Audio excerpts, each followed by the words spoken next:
the channel, and welcome to our beautiful Windsor chair. And this is a very special chair.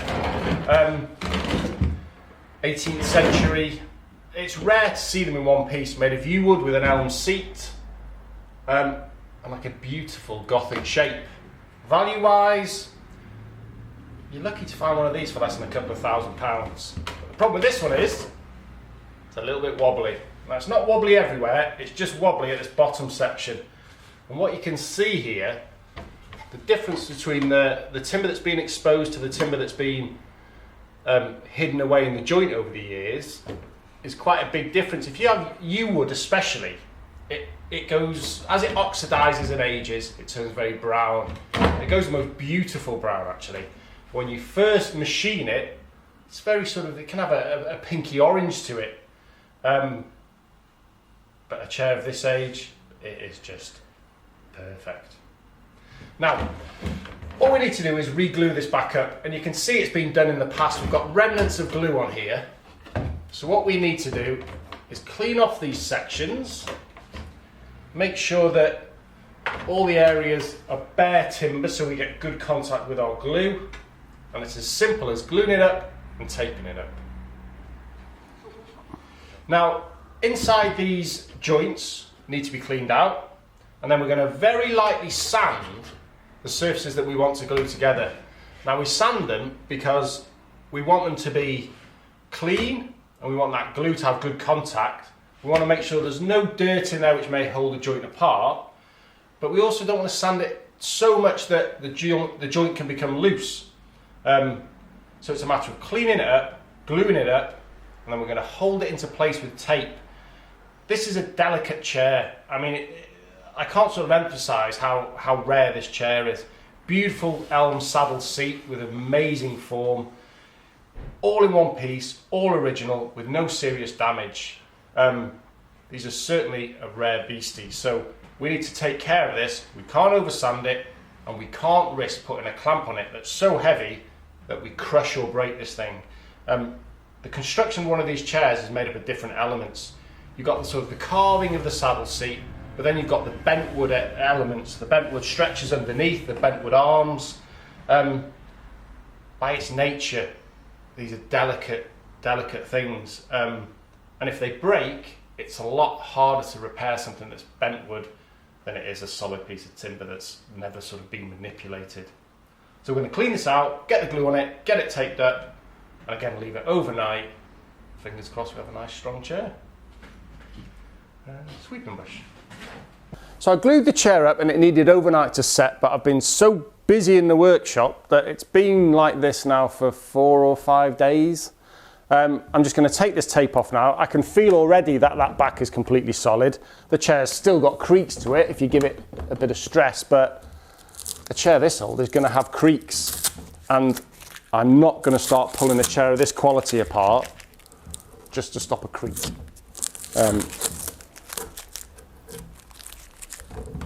Yeah, that is also solid.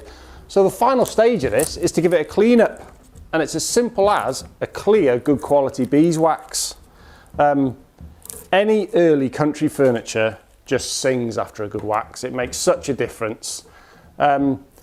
We use various ones. Briar wax we use very often, and Gilboy's wax we use, depending on the type of job we're doing. But we'll get into that on another day. But for now, that is a very simple job. Glue up the chair, wax the chair, and you'll see it in a minute. Lovely, shiny and solid.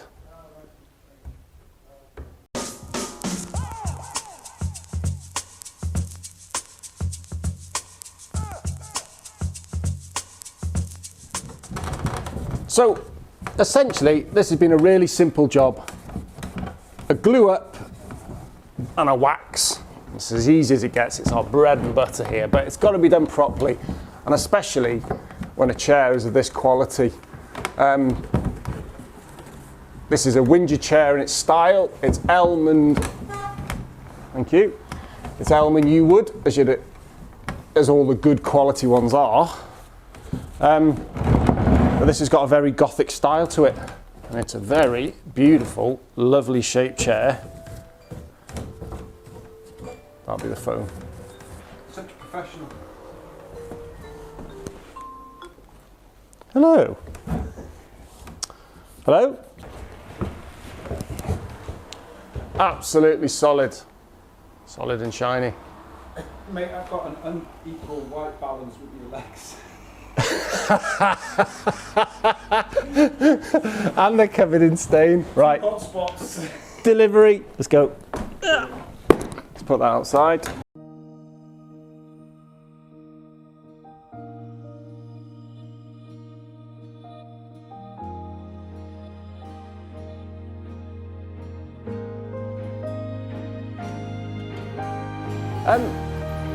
Finally finished the Italian cassone. Now,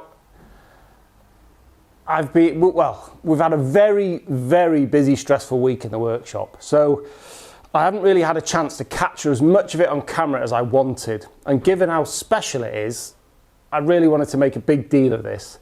As it was, time pressure was on, business was more important. So I've taken lots of photos, which obviously you'll see cut throughout this.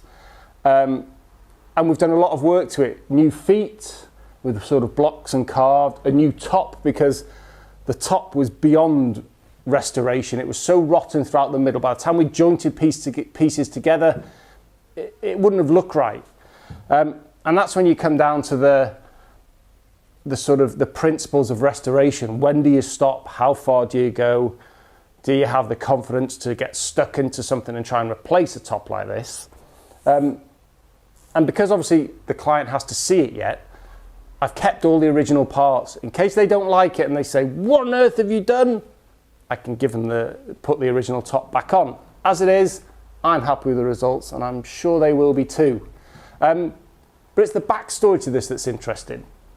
My clients who are having this restored, well, this belonged to their grandparents. The house that it's been sitting in then went to a new owner. And the owner was Mr. Berezovsky, the Russian oligarch, the billionaire who had a very high-profile court case with Roman Abramovich. He was claiming £3 billion from Roman Abramovich. Easy for me to say. And the court case fees alone were apparently £100 million. Mr. Berezovsky lost the court case and the following day he was found dead. The house that this was in then went up for sale, and after probate and years of wrangling, the contents were put up for sale and my clients have bought it back out of sentimentality. It's a beautiful piece, it's a rare piece, 17th century cassone. I mean, it's a blanket box for the end of your bed for keeping your linen in. But this is probably around the £8,000 mark. It's a serious piece of furniture, very rare, we don't see them often, and it's a beautiful example.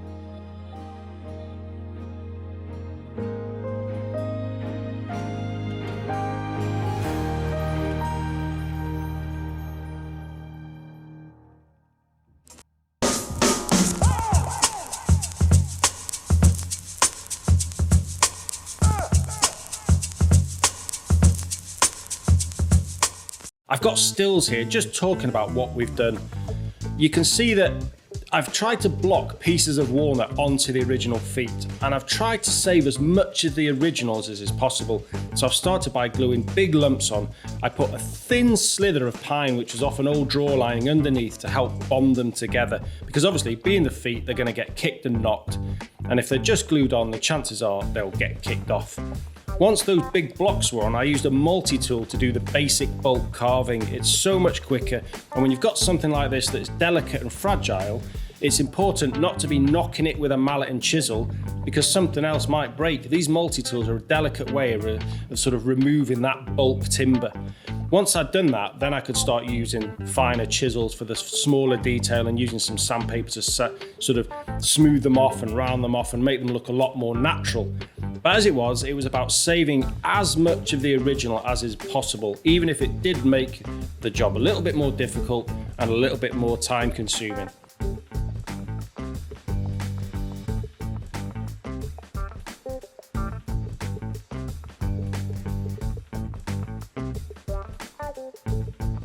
Now this top needed replacing in my opinion, and once I'd taken it back to the client, they agreed too. We still have the original piece of timber, but it was just too rotten. You try patching 5 or 6 patches, you end up with a mess, and if you start having to use stains and French polish and waxes to hide these repairs, you end up with a tatty finish.